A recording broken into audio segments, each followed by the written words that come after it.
कहते हैं। यानी ये सिगमंड फ्राइड साहब के विचारों से सहमत थे, सिवाय उनके कामुकता के विचार से। तो इन्होंने सिगमंड फ्राइड साहब की बाकी सभी बातों को स्वीकार किया और उनकी कामुकता वाली बात को इग्नोर किया। तो इन्होंने सिगमंड फ्राइड साहब की फ्राइडियन आइडियोलॉजी को नया रूप दिया। इन्होंने कहा कि किसी भी व्यक्ति का व्यक्तित्व इस बात पर डिपेंड करता है कि समाज के साथ उसके एक्सपीरियंस कैसे रहे। इसीलिए इनके सिद्धांत को मनोसामाजिक विकास या साइको सोशल डेवलपमेंट थ्योरी कहते हैं। इन्होंने 2 किताबें लिखी जो सीधे आपसे पूछी जाती हैं। पहली चाइल्डहुड एंड सोसाइटी और दूसरी youth and crisis. Childhood and society में इन्होंने कहा कि बच्चा और समाज कैसे आपस में एक दूसरे से अंतःक्रिया करते हैं, इंटरैक्शन करते हैं। दूसरी किताब कि जब आप और हम यूथ किशोर होते हैं तो हमारे जीवन में कौन कौन से संघर्ष आते हैं और हम कैसे निपटते हैं। एरिक एरिक्सन साहब ने कहा कि व्यक्ति की पर्सनालिटी समाज के साथ उसके कैसे अनुभव रहे इस पर निर्भर करती है। तो कई बार आपने देखा होगा कि कुछ दादा दादी इतने स्वीट होते हैं कि आप उनसे रोज रामा शामा करते हैं। कुछ दादा दादी इतने खतरनाक होते हैं कि आप उनके घर के सामने से साइकिल भी ले जाओ तो वो डंडा लेके भागते हैं। तो इसके पीछे का रीजन एरिक एरिक्सन बताते हैं कि समाज के साथ उनके अनुभव कैसे रहे, उसने उनके व्यक्तित्व को बनाया। तो इन्होंने डेवलपमेंट की 8 स्टेजेस बताई। कहा हर स्टेज पर एक संघर्ष, एक क्राइसिस होगा जिसमें या तो हम पॉजिटिव व्यक्ति बनेंगे या नेगेटिव व्यक्ति बनेंगे।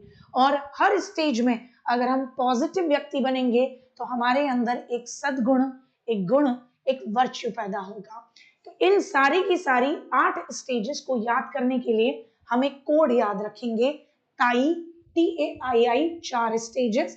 फिर उसके बाद ताई को आपने आवाज लगाई तो बदले में ताई क्या बोली, IIGI। तो मेरे साथ इन 4 स्टेजेस करके इस पूरी 8 स्टेजेस को याद करते हैं। ताई, IIGI। तो पहली स्टेज है ट्रस्ट वर्सेस मिसट्रस्ट, यानी विश्वास बनाम अविश्वास। जब बच्चा 0 से लेकर 1 साल का होता है, इस दौरान उसके मम्मी पापा अगर जब वो बोलना भी नहीं जानता उसकी हर एक समस्या को समझ जाएं तो ऐसे में बच्चे का विश्वास पैदा होता है अपने माता पिता पर। और अगर न समझें तो उसको अपना सिर पीटना पड़ता है, उसको लगता है मैं कितना भी रहूं ये तो आते ही नहीं है।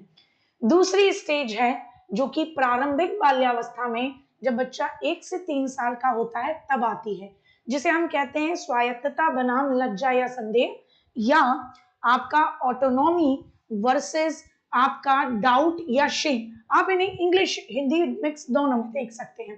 तो पहली स्टेज को अगर मैं बात करूं तो हम इसे ऐसे समझेंगे कि पहली स्टेज है जब बच्चा 0 से लेकर 1 साल का है, विश्वास बनाम अविश्वास, यानी ट्रस्ट वर्सेस मिसट्रस्ट। जब बच्चा छोटा है तो वो अपनी बातों को बता नहीं पाता, लेकिन जब वो रोता है तो उसकी माँ उसकी दिक्कत को समझ लेती है, तो धीरे धीरे उसे भरोसा पैदा होता है कि सही घर में पैदा हो गया साहब। और अगर भरोसा नहीं पैदा होगा तो नेगेटिव बनाम वर्सेस, यानी या तो पॉजिटिव चीज होगी या नेगेटिव, संघर्ष चलता रहेगा। अगर ऐसा नहीं हुआ तो आपके उस छोटे से बच्चे को आप पे अविश्वास हो जाएगा, उसको लगेगा भगवान जी गलत घर में भेज दिए हो आप। अगर बच्चे को आप पर ट्रस्ट हुआ तो उसके अंदर होप, आशा पैदा होगी कि कितने अच्छे माँ बाप हैं रे। होप पैदा हुई, आशा पैदा हुई, आशा पैदा हुई कि चलो कुछ काम मैं खुद से करता हूं। तो दूसरी स्टेज में ऑटोनॉमी वर्सेस डाउट या संदेह, बच्चे में आशा पैदा हुई कि चलो मैं काम, ऑटोनॉमी स्वायत्तता यानी स्वतंत्रता, चलो कुछ काम मैं खुद से करता हूं। तो वो चला अपने छोटे छोटे हाथ पैरों से बर्तन को सिंक में डालने, कपड़े मैं पहनूंगा मम्मी, छुछू करने के लिए मैं अपने कपड़े उतारूंगा करने। अब आपने, क्योंकि वो बच्चा है कितने साल का, 1 से लेकर 3 साल का, अब आपने उसके ढंग से काम न करने पर अगर उसे डांटा तो उसके मन में डाउट, लज्जा, शेम, शर्म महसूस होगी, फिर वो काम नहीं करेगा। लेकिन उसने चाहे कितना भी काम बिगाड़ा, लेकिन आपने उसको अप्रिशिएट किया, वाओ मेरे बच्चे ने ये काम किया, वाओ मेरे बच्चे ने आज वाइपर से क्या करा, बाथरूम क्लीन किया, चाहे वो क्लीन करने की जगह वाइपर से चीजें फैला दे, कोई दिक्कत नहीं, लेकिन अगर आपने सपोर्ट किया तो उसके अंदर वो खुद से स्वायत्तता यानी इंडिपेंडेंटली काम करने की जो होप थी, अब वो इच्छा, विल गुण पैदा होगा, विल इच्छा, और काम करूंगा मैं मम्मी।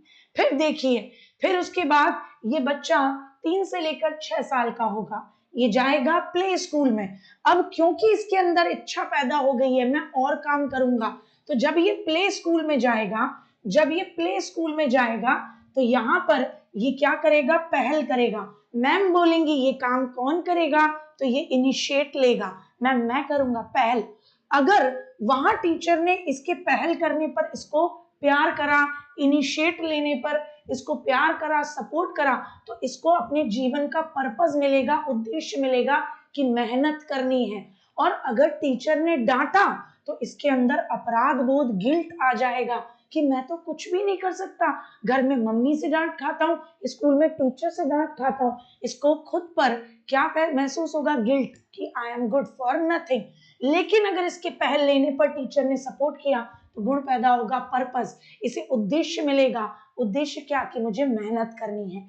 फिर आएगी चौथी स्टेज, जब बच्चा होगा 6 से लेकर 12 साल का, पढ़ता होगा पहली क्लास से लेकर छठी क्लास तक में।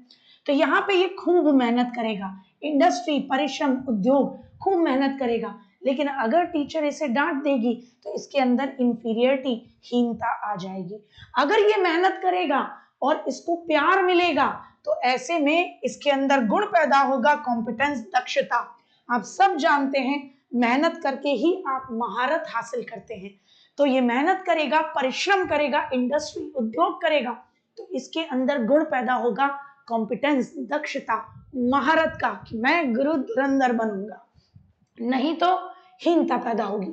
ये हो गई 4 stage, trust versus mistrust, autonomy versus doubt या शेम, फिर इनिशिएट, पहल बनाम अपराध बोध, फिर आई इंडस्ट्री वर्सेस इंफीरियरिटी, परिश्रम बनाम हीनता। अब ताई कोड हो चुका है, अगला कोड, कि ताई जी आवाज लगा के जवाब देती हैं कि आई, आई जी आई। अब ये बच्चा जवानी से, किशोरावस्था से आपकी 4 स्टेजेस अलग करते हैं। तो आई यानी किशोरावस्था में बच्चा 12 से लेकर 18 साल का है। किशोरावस्था की सबसे बड़ी दिक्कत है कि बच्चे को ये नहीं पता कि मुझे क्या करना है, मेरा क्या रोल है, मेरी क्या आइडेंटिटी है। तो यहाँ पर बच्चे के सामने कंफ्यूजन पैदा होता है कि या तो वो अपनी आइडेंटिटी, पहचान बना लेगा, या फिर मुझे क्या करना है। पापा कहते हैं साइंस लेनी है, मम्मी कहती है कि नहीं तुझे इंजीनियर बनना है, और मेरा मन करता है कि मैं गिटारिस्ट बनूं। अपना रोल क्या निभाऊं, इसको लेकर कंफ्यूजन होगा। या फिर वो अपनी पहचान बना लेगा। कौन अपनी पहचान बना पाएगा, जिसके मम्मी पापा उसके सपोर्ट में हैं, जिसके टीचर उसके सपोर्ट में हैं, जिसके दोस्त उसके सपोर्ट में हैं। अगर इसने अपनी पहचान बना ली तो इसके अंदर एक गुण पैदा होगा, फिडेलिटी का, कर्तव्य निष्ठा का। ये जो पहचान लेगा कि मैं कौन हूं, मैं क्या कर सकता हूं, तो उस फील्ड में ये फिडेलिटी, कर्तव्य निष्ठा, उस फील्ड में ये सबसे बेहतर काम करेगा। नहीं तो ये अपने रोल को लेकर कंफ्यूज ही रहेगा। ठीक। फिर आती है इंटीमेसी वर्सेस आइसोलेशन। जिसने अपनी पहचान बना ली वो 18 से लेकर 29 साल, अब जवानी में प्यार करेगा, मोहब्बत करेगा, दोस्त बनाएगा, भाई बनाएगा, बहन बनाएगा, गर्लफ्रेंड, बॉयफ्रेंड, पति, पत्नी, सब बनाएगा। तो या तो इसके अंदर जब सब कुछ पॉजिटिव रहा तो ये अंतरंग, इंटीमेट रिश्ते बनाएगा। अगर सब कुछ नेगेटिव रहा तो जो आदमी अपना रोल नहीं ढूंढ पाया, जिस आदमी को खुद के अंदर कमियां नजर आई, वो किसी के साथ रिश्ता कैसे बनाएगा, तो वो अलगाव यानी अकेला रहेगा, है ना।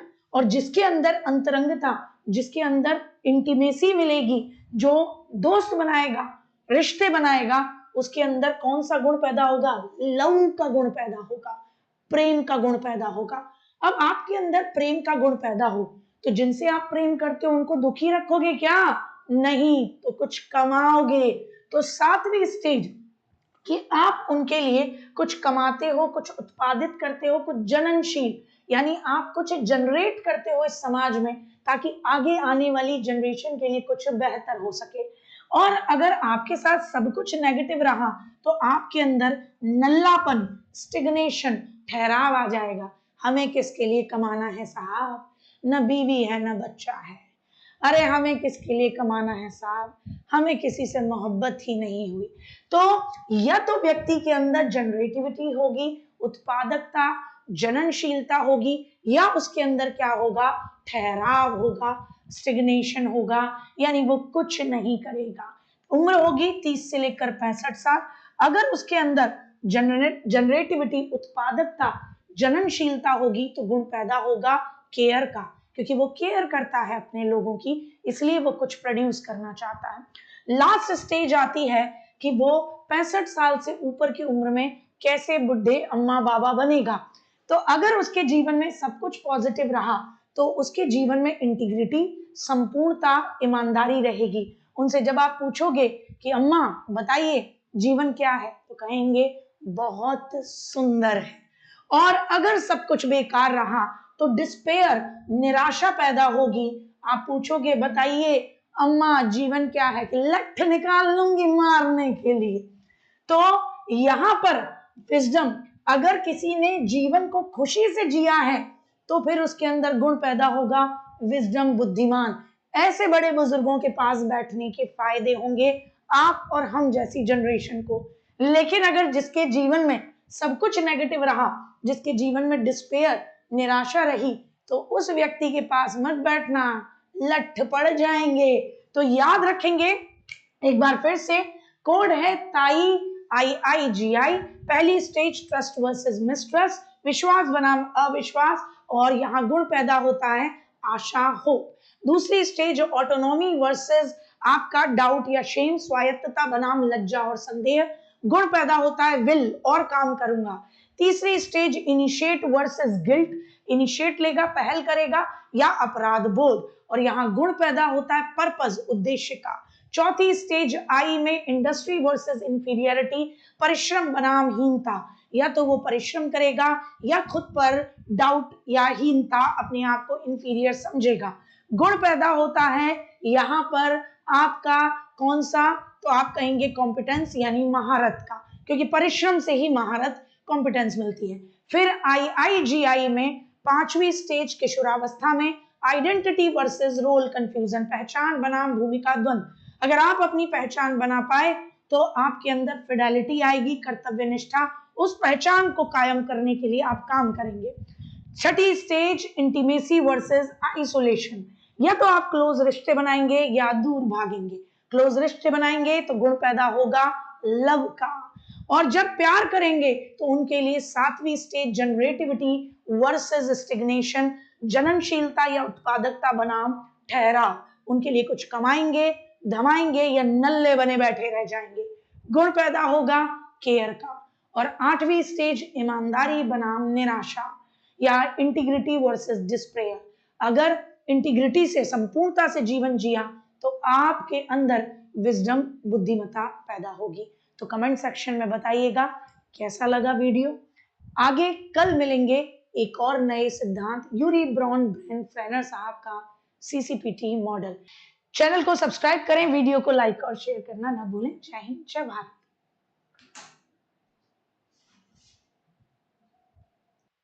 लोग कहते हैं कि हेयर रिमूवल क्रीम्स पेनलेस तो होते हैं बट स्किन को डार्क बना देते हैं। Wake up, Veet visibly brightens your skin.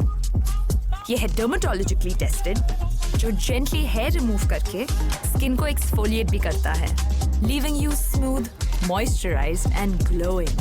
Just Veet it. अब Veet के 30 ग्राम्स पैक पर 50% एक्स्ट्रा फ्री।